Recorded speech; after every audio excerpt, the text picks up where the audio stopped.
We're gonna test how core strength relates to the biomechanics of how you walk and run, and then we're gonna look at previous research and what they saw within those small factors that they got through the biomechanics of walking and running and how those can relate to overuse injuries.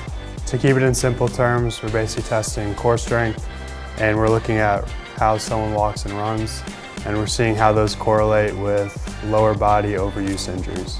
It's very important to look at this because a lot of people run with a weak core and they don't know the really biomechanics of it. And so you could have an injury and you could have no idea why this is happening, or an overuse injury, which a lot of people don't know what it's coming from. And so we're kind of trying to figure out if core plays any role in your biomechanics. We call this our motion analysis lab. It's a biomechanics lab. We have force plates that look at our kinetics, which are the forces that are occurring.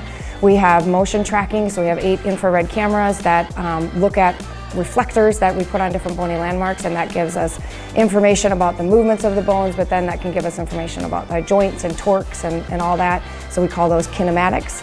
And then we have wireless EMG sensors that we can put on the muscles, and that gives us information about muscle activity. So for me, I feel like this research is really important. I'm trying to go into PT school, and I feel like getting to have this opportunity while I'm still an undergrad, getting to have this research experience is really important to me.